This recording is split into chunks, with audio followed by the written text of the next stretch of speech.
We are back again with ball watching. Man, these turnarounds are getting tighter and tighter, but it's so much easier. I feel like when you love doing this.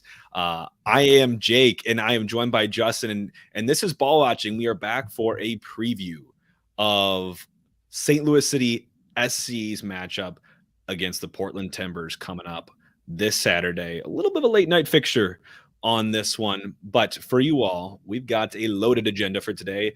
A lot of breaking down to do, but before we get there, gotta hit the five-a-side. Justin, I picked the topic this week, and I think you all might enjoy this. So actually hit us up with some comments for some of your favorites. But for today, we're actually doing a five-a-side that is on my favorite, soccer lingo. So we're doing like your favorite soccer terms that are present in the game today. So, Justin, I'll give it to you to start. I think that's how we do it, right? Yeah, I like this. You're keeping me on my toes. You went from animals to soccer lingo, so I have no clue what you're going to throw out there next. But we'll keep this pretty quick. First one, get stuck in. I think when you go in hard to a tackle and you want people to end up winning the ball, I think nothing excites the teammates than taking down someone and actually winning the ball without a foul and then running away with it. So getting stuck into a tackle and then moving and going on a counterattack. That's my first. Okay. I like that. Getting stuck in. We do a lot of getting stuck in, I feel like, as a club. But my first one I'm going to go with, and Klaus already scored one of these at the final goal against Austin FC, but a worldie. Anyone ever heard of a worldie? To score basically an incredible goal that is of world class. Ergo worldie. Klaus has scored one already. I wouldn't even call it a worldie, but I'll let you have that one. It's a good word. I'll agree. My next one is a sitter. It's when someone has one that's right in front of the goal. They should absolutely put it away and they miss it. It's like, oh, he just missed an absolute sitter. It's just sitting in front of the goal. You got to finish it. So an absolute sitter. That's my next. Comes off my draft board, unfortunately. I'm going to go into class. I think soccer has really taken off with the word class. And class is just, man, that was really well done. That was just class. You love to be called a classy player, or that move was really class. So class is my second one. I would say my third one is very similar to that, and it's putting on a clinic. It's when a team is playing so well, either an individual is just absolutely dicing guys, or the team is passing through other teams, or they finish. And the absolute, if it's a nice, classy finish, they're like, wow, that man just put on an absolute clinic. Okay. I like the word, and I don't like it when it's my team, but I like calling an injury a knock. Ooh. I think that is so weird. Like you just knocked yourself against something and we just call it a knock. And I know it definitely comes from overseas, but I think calling an injury a knock is hilarious, but I'm embracing it fully. I think you've already put some tweets out there about some of the guys having a knock during trainings. I embrace it, man. You've already thrown it in. I like it. Yeah. The next one I have is something that it's a style of play. It's something that will happen probably with us a couple times this year with low scoring games. Either if you need a tie to get through, or you're only up by one goal, you're going to park the bus. And that's where the defense just absolutely sits back. You're going to see it a lot, where we could even drop into 5 defenders. We could do a 5-4-1 or something like that. And that's where you're parking the bus and you just cannot give up another goal. And that's a good one. We're definitely going to see that at some point this season, but I've mentioned it a couple times and I know it always hits with you. But being in someone's pocket, I think, is something that is totally unique to soccer. But to call a performance where you dominate your opponent and you put your opponent in your pocket, I think it's hilarious. I just picture like just slipping someone in your chest pocket, and that's because you own them. So I like being it. I like throw me off every time we do it. You're just like, oh yeah, they would have stopped when they would have stopped Blum when he left the stadium in Austin because he had their defense in his pocket. And I'm like, All right, what do you got? My last one. It's not even like a term on the soccer field. We're gonna get into the announcing. And it's absolute scenes. And you could use that to describe the best atmosphere for soccer, and something that I would definitely use to describe our first game. Absolute scenes in this atmosphere, and it was insane. I like that. And okay, I'm gonna finale us. By the way, a good one on the comments. We got one from Steven around out of gas. Yeah, out of gas is definitely something I see in soccer for sure. I hope our guys don't feel that way at any point during the season, but they might. Last one that we have that my last pick of this one is going to be ball watching. What else? I mean, you never want to get caught ball watching. Oh my gosh. But man, do we love to watch some ball when St. Louis City SC is kicking it. So ball watching is the final pick of mine. And that wraps Jake, let's do it. Let's do a quick recap. Yep. What were your 5? My 5 were worldy, class, being in someone's pocket, taking a knock, and ball watching. I think this is going to be another L, but I'll throw mine back out there. I had get stuck in, sitter, put on a clinic, park the bus, and absolute scenes. Let us know what you guys are all thinking in the comments, or drop them on the replies when we put this out there. But would love to hear the soccer lingo. I think it's a truly unique vocabulary, almost a language in of itself. But we're only talking one language here, and that's St. Louis City SC. Justin, just got some final thoughts, just some things to reflect on now that we're a couple days out from what happened at Charlotte. God rest their soul. Any reactions, Justin, a couple days out from that beating? It's nice to finally have my heart stop pounding, because it felt like that all the way through the weekend. I was so exhausted afterwards. But one of the main things that I love is the stats that are coming out after it is that 80% of teams that have won their first 2 games make the playoffs. And obviously with the expanded playoffs this time, it's going to make that chance even higher for us. So I'm extremely excited starting that way. We'll get into, I mean, maybe we won't even get into it, but I think the one thing that I've been still a little bit upset about is people like, oh, St. Louis is getting these goals gifted to them. No. Can they score true goals? Like, no. We just had a nice interview. We'll talk about that one later. But it's really our playing style. I think pressing these guys, their legs are tired at the end. Yes, where they're getting balls past them right at the end, but also putting on great finishes. So 2 quick turnaround thoughts for me. What about you? To the people, and just to talk to that really quick, to the people that call this luck, and they just say, oh, it's luck. They're a lucky team. You know, they were given those goals.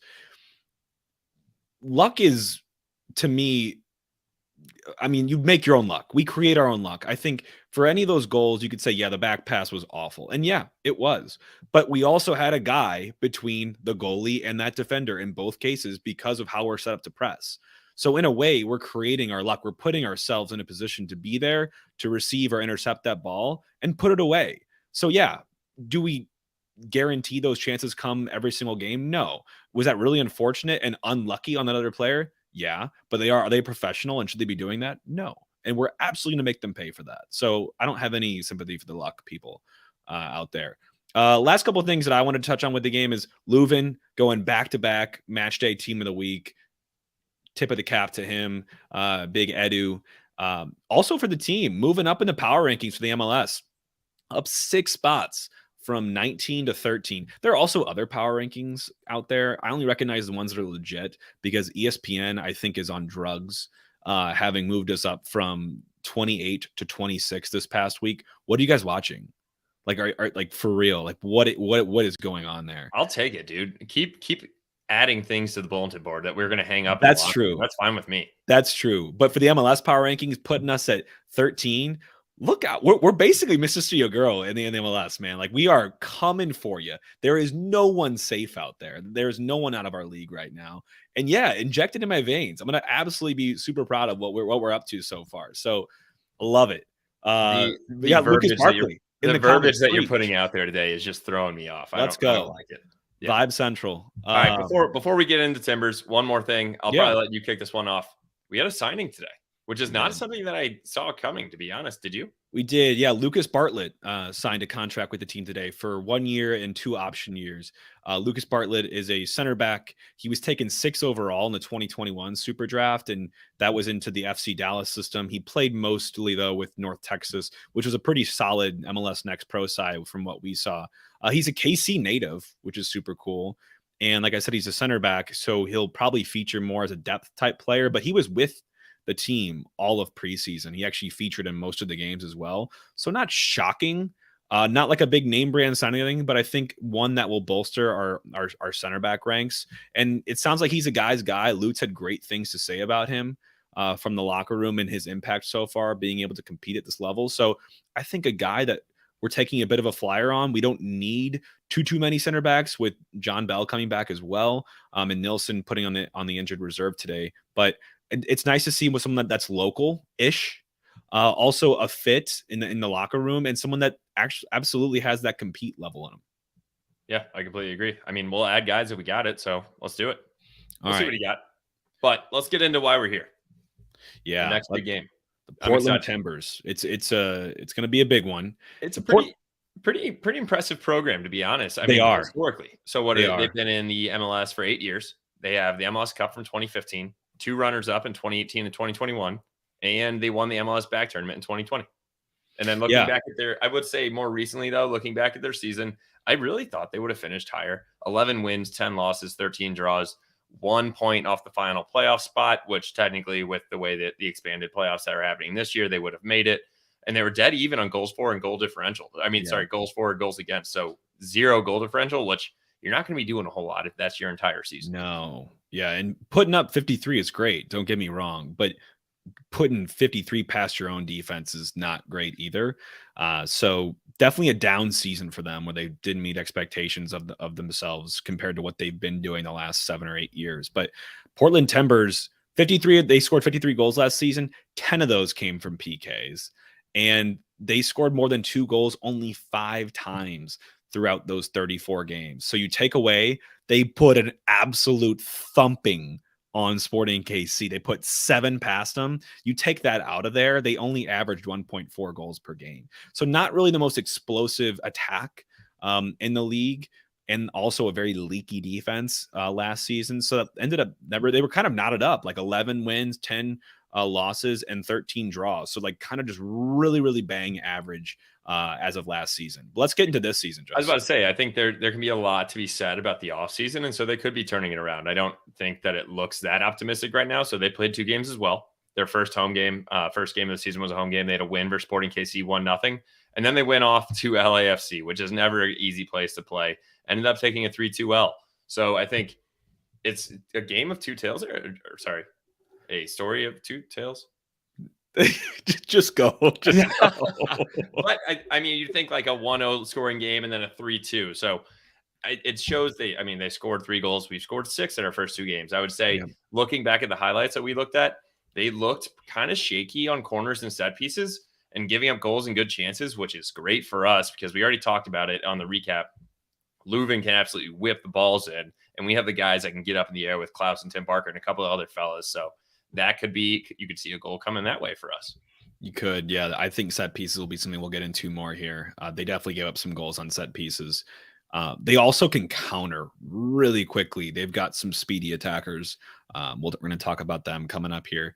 And they've been effective on their own set pieces as well. So I'm not going to sugarcoat it. They've got some serious quality, definitely. And there were some moments in some of the highlights I was watching of them where they had some really flashes of brilliance in some of their buildup, and they can get away from you using either their technical prowess or some of their speed. I think they also have a pretty good midfield. So they're definitely looking to rebound this season compared to what happened last season. I'm hoping we're not the ones to suffer from that revitalization. Yeah, I'd also say when they're looking to rebound, you already mentioned that they can counter quickly and push and kind of punish us from that sense. So with how quick these guys are, I think that's going to be something that Lutz is going to have. Lutz and Bradley are going to be talking about all week, and we're going to be in practice about.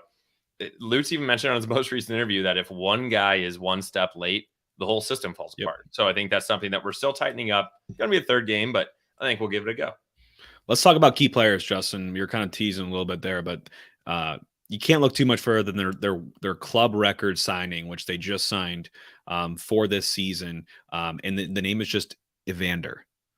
He is a Brazilian attacking midfielder. He's 24. I think may have just turned 25. But he was signed for $10 million, which is Portland's all-time transfer record from FC Midtjylland.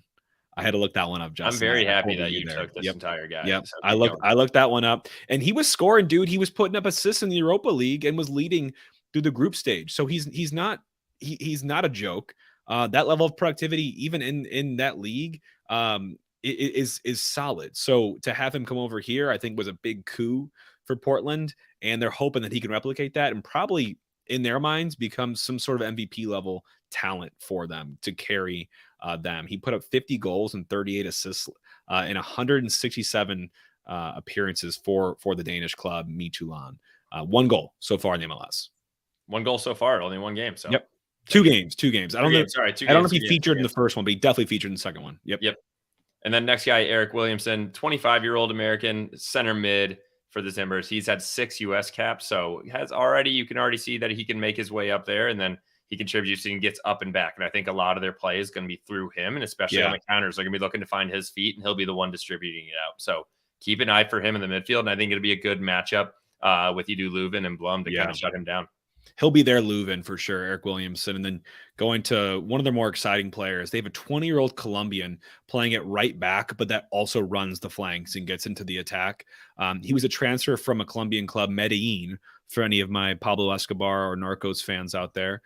He has 1 goal, 1 assist so far. What do you got, Justin? I didn't want to take this one because I was scared I was going to mispronounce his first name, and I thought that was Medellin, and I was going to make a Narcos joke too. Yeah.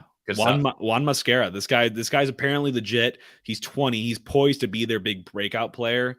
He's already shown productivity so far this season from the back. So he could definitely pose a threat to us. You're probably looking at John Nelson to take that on because he's obviously our left back, and the right attack matches up with our left back. So will be a big challenge, which we'll get to in terms of storylines. But those are some of the key players that we talk about. They have other types of good players as well, but those are some of the ones I want you guys to keep an eye on as we get into here. But let's talk about the matchup. How do we match up as a team? Their head coach is Giovanni Savarese. He usually deploys if a 4-2-3-1, kind of similar to us. I know he went with a 4-4-2 in this past game, and they really look to defend, get numbers back, but then counter quick with a fast attacking roster of wingers and forwards and make you pay. And they did that at LAFC. There was a beautiful counter they had, and there was a dummy that ended up with like an open goal for Evander. So they can make you pay, and LAFC is not bad. So if they can score against LAFC, we're definitely going to be tried as well.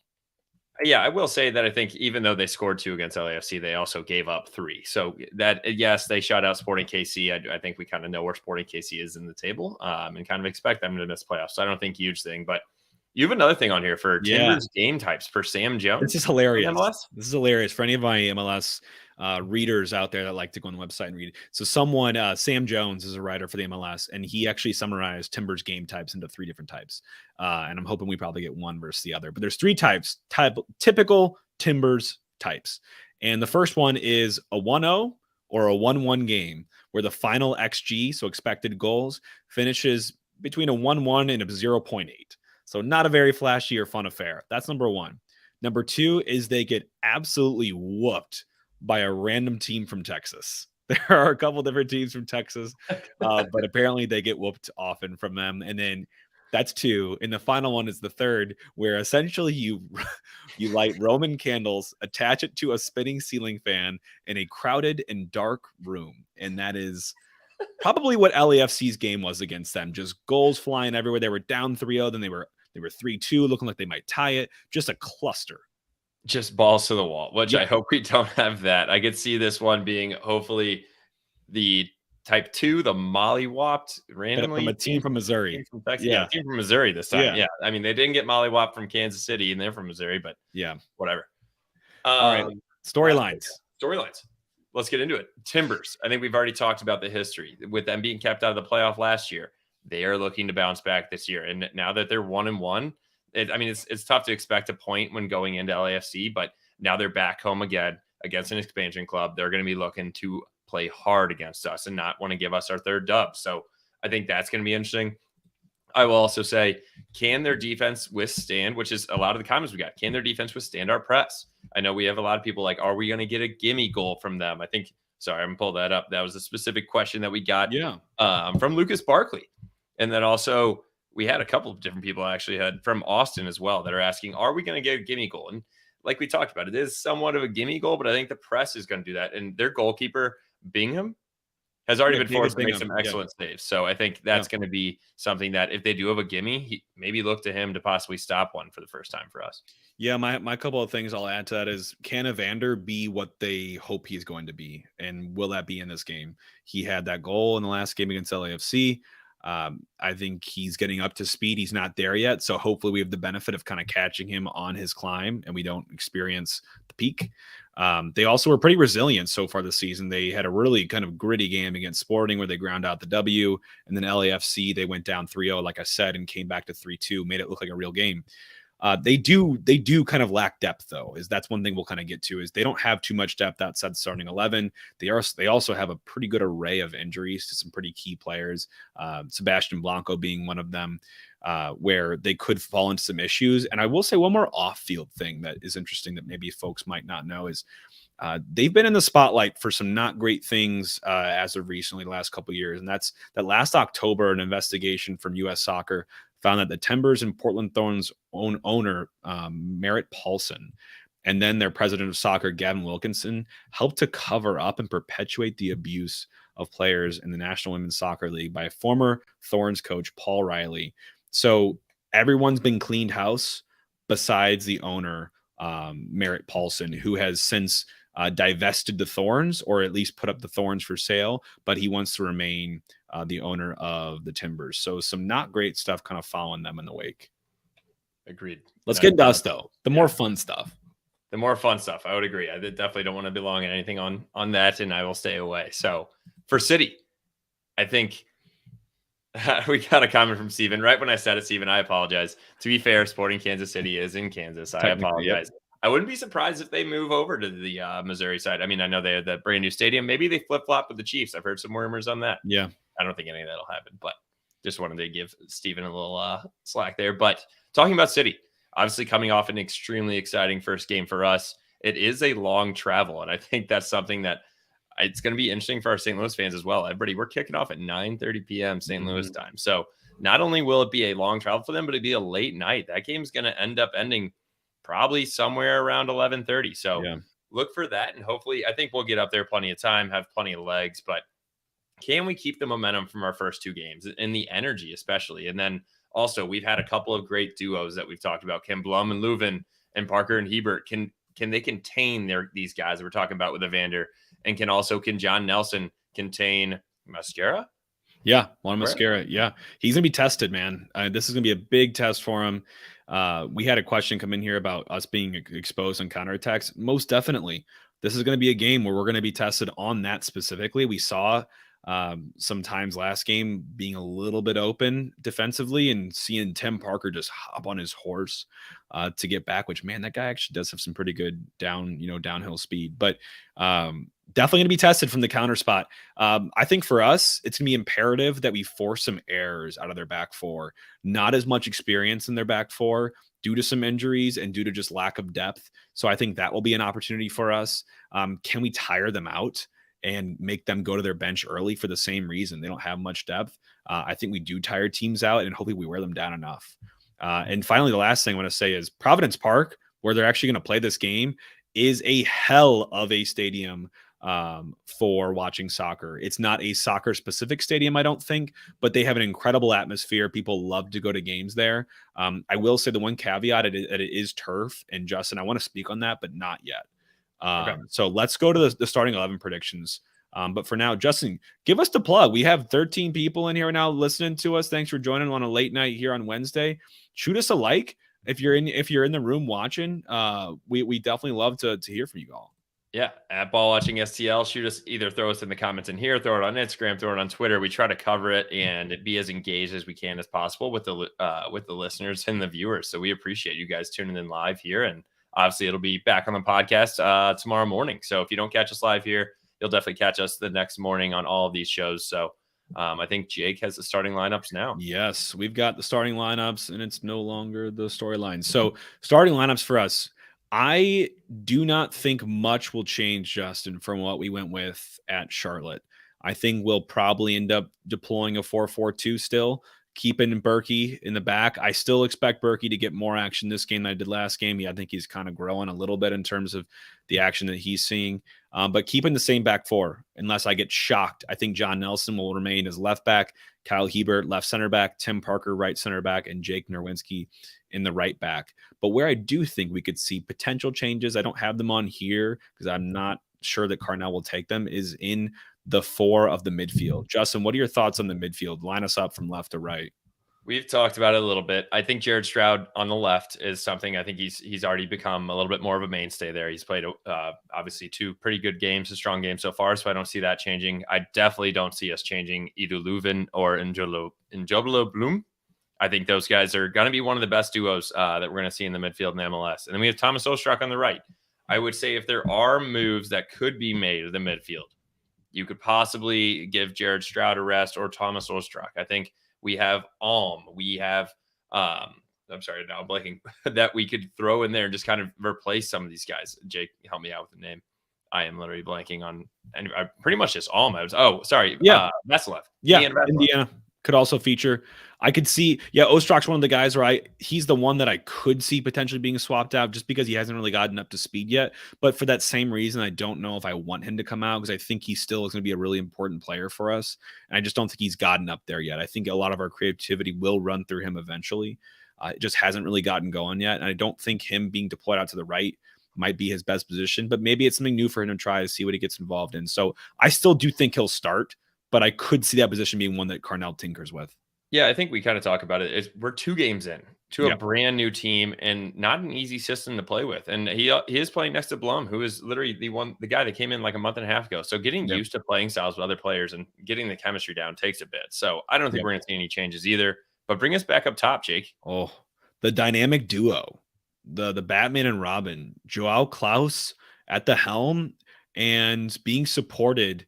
And I mean, doing his own thing, but Nico Gioacchini, those two were incredible together last game. They played off each other.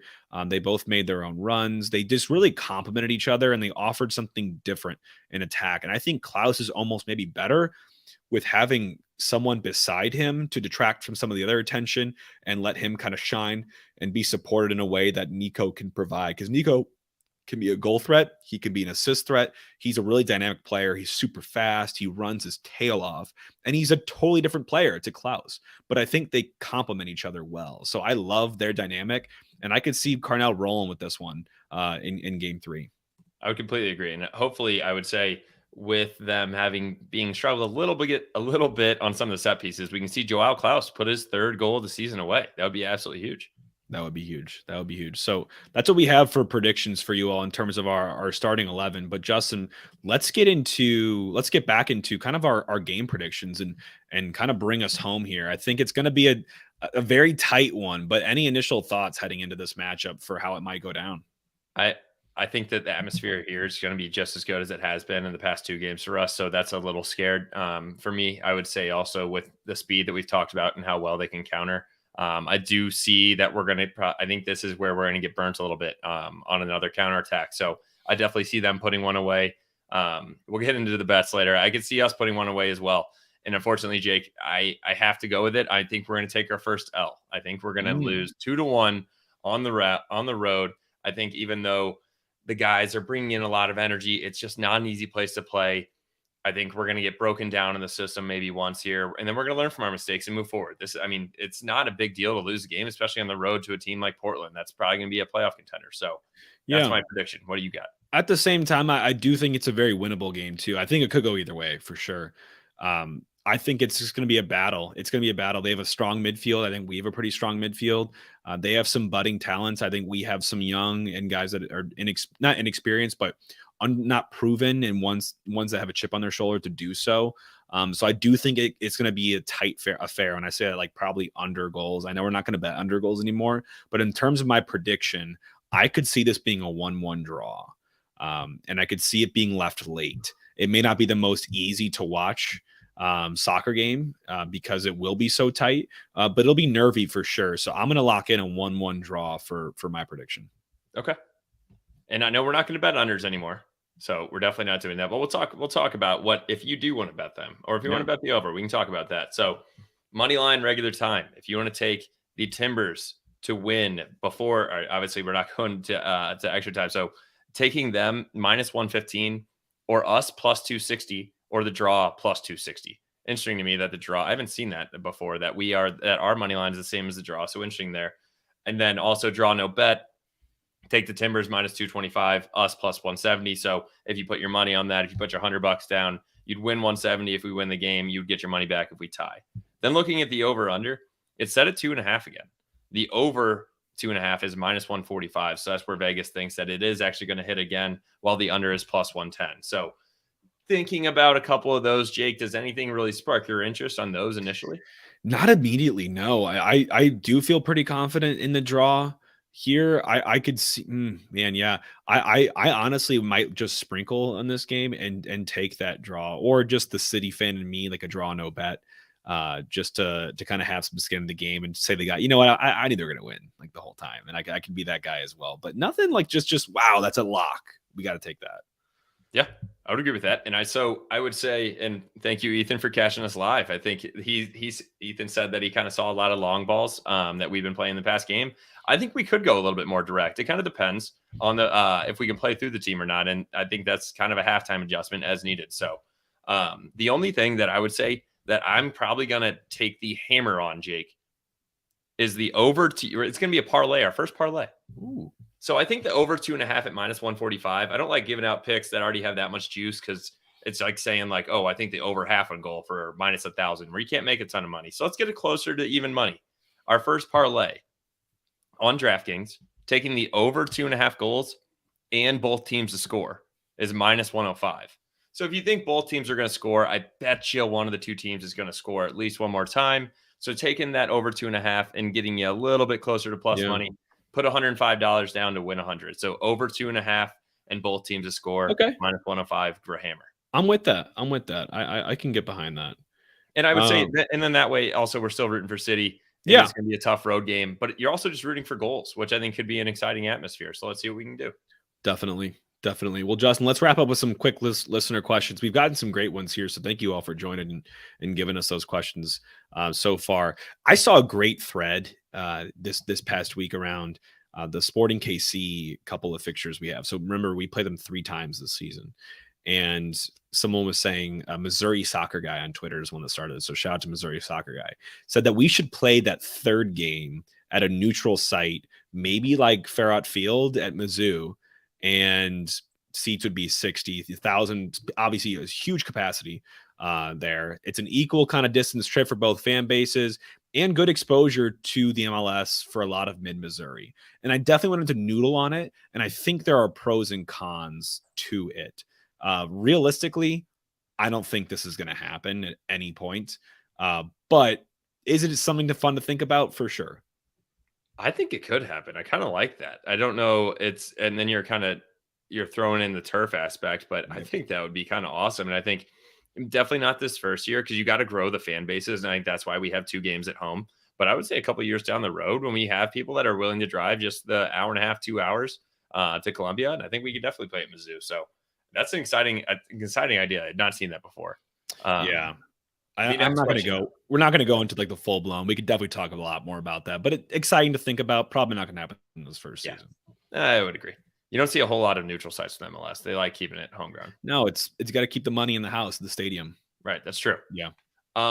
This is from Ryan. What does City need to do to get the result at Portland? Personally, he thinks that Ostrak needs to step up and be the baller he was. And so I completely agree. I think that's something that Jake has been harping on as well. He's been one of those guys that he's been fine, but we expect him to be great. I want him to be showing us Edu Leuven style play throughout these games. And I think he can show that. That's why I think he should stay in the starting lineup, and it'll just take some time with these guys. I think the key for us to get a result against Portland is to take advantage of their back line. It's their weakest point on the field, and we need to breach it and breach it quickly. So if we could get on the board quickly against them, kind of like LAFC did last week, put some distance between us and them and kind of get into the game after that, I think that would be a huge key to the game. So for me, it's the press, especially up front, led by Klaus, Gioacchini, Leuven, whoever that is. I think that needs to be ultimately very effective for us to get on the board, because I think it will be tough to keep them off with their counterattacking style of play and knowing that we could be susceptible to that. I would completely agree. And I hope we can get another turnover like that. I think what was the stat that we are tied with Seattle for creating the most turnovers in the opposition's third, right? Through the first 2 games. So that's where it's really like people are like, oh, these are gimme goals. It's like, no, not even the ones that led to goals, but we just have the most turnovers. I think it was like 26 in 2 games, which is just awesome to see. So the press is working. And I know this is where you had the question, Jake. Portland's artificial turf, is that going to be an advantage for them? Can we force the inexperience on their back line to cost errors? What are your thoughts? Turf is tough.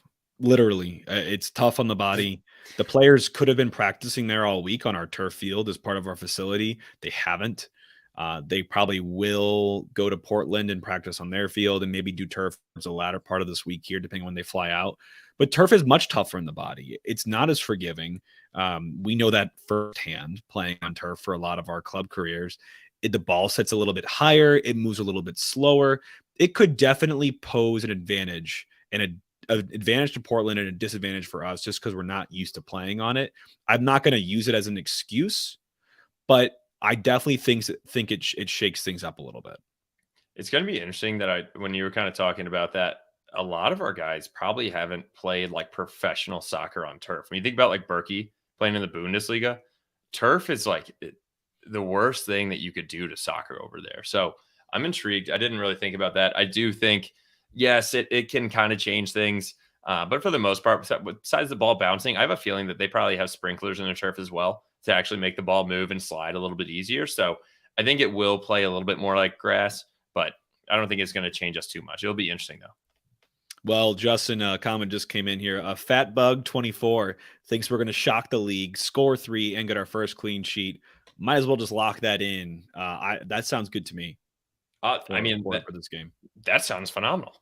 I don't know if we're going to score. If we score 3 again, I'll be pumped. And obviously, I'm still waiting for that first clean sheet. I think we'll get it here soon, but that would be awesome.